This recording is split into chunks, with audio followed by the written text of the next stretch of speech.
About 66 million years ago, the dinosaurs had what may be the single worst Tuesday in Earth's history. Not missed the bus bad, not sent a risky text and left on red bad.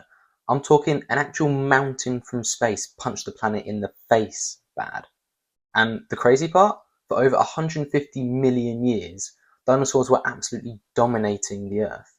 They were the main characters, nothing could stop them. Then one day, space said, check mate. Imagine you're a T-Rex. You wake up, stretch your tiny little arms, maybe scream at something for no reason. Standard Tuesday.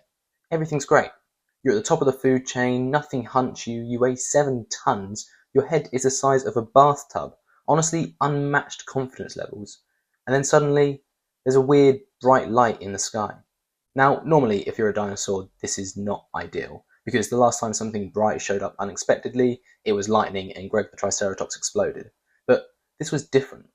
This thing was an asteroid, about 10 to 15 kilometers wide, moving at roughly 20 kilometers per second. That's around 70,000 kilometers an hour, or 35 times the speed of an F-22 for the Americans in the room, or, scientifically speaking, really fucking fast. The asteroid had been travelling through space for millions of years, just drifting silently through the void, until Earth accidentally wandered into the world's worst surprise meeting, and then BOOM! It hit near what is now the Yucatan Peninsula in Mexico, creating the Chicxulub crater, which is still there today, just underwater. The impact released more energy than several billion nuclear bombs. Not millions, billions. The ground near the impact site basically vaporized instantly. Trees gone, animals gone, any dinosaur standing nearby might have survived for a little while. Nah, I'm messing. They're also gone. The asteroid slammed into Earth so hard that pieces of rock were blasted into space. Imagine getting hit so hard your planet starts shedding. That's embarrassing. And here's where things somehow get worse, because the impact itself was only phase 1. The explosion triggered earthquakes stronger than anything humans have ever experienced. Then came mega tsunamis, not regular tsunamis, mega tsunamis. Walls of water hundreds of feet high smashing across coastlines. At this point, Earth wasn't a planet anymore, it was a blender. And then the sky caught fire. Literally. Debris launched into the atmosphere started falling back down superheated, turning the atmosphere into an oven. Researchers think temperatures may have briefly become hot enough worldwide to ignite forests. Imagine surviving the asteroid only to look outside and see the weather attacking you. Dinosaurs were getting combo attacked by the universe. Now, here's the important part. Most dinosaurs probably did not die instantly, which honestly makes this story way darker. The asteroid triggered a chain reaction that destroyed the entire ecosystem. Dust, ash, and soot blasted into the atmosphere and blocked sunlight for months or even years. Plants started dying because they couldn't photosynthesize, and when plants die, everything that eats plants die. And when those animals die, everything that eats those animals die as well, which meant the entire food chain collapsed like Jenga. The large dinosaurs were especially doomed. Big animals need huge amounts of food, and suddenly Earth had become a cold, dark famine simulator. Imagine being a giant sauropod needing hundreds of pounds of plants every day, while the planet has basically switched to hard mode. Tiny animals actually had a better chance. Small animals could hide underground, they could eat insects, they could survive on scraps. Dinosaurs, meanwhile, were enormous. It's hard to survive an extinction event when your daily calorie requirement could feed a small village. And yes, technically not all dinosaurs died. Birds survived, which means birds are dinosaurs. That pigeon outside your window, tiny dinosaur. Chickens, dinosaurs. Have you ever seen an emu? Clearly a dinosaur. Which means every time a goose attacks someone in a park, evolution is basically saying, nature remembers.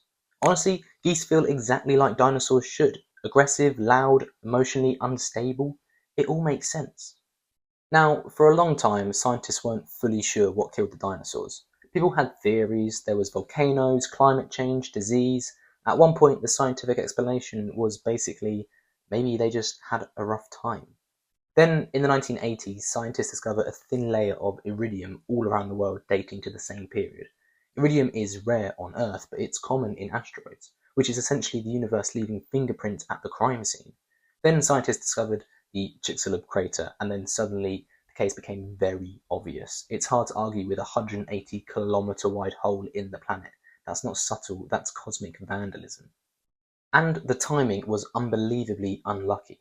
The asteroid hit an area filled with sulfur-rich rocks and sediments, meaning the impact launched enormous amounts of sulfur and debris into the atmosphere, which made the climate effects even worse. Basically, the asteroid didn't just hit Earth, it hit Earth in the worst possible location.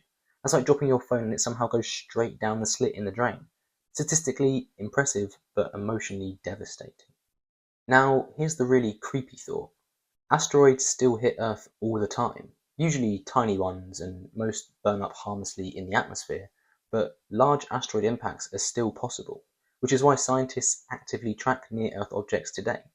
Humanity basically looked at dinosaur history and said, yeah, maybe let's keep an eye on the sky from now on, which is fair.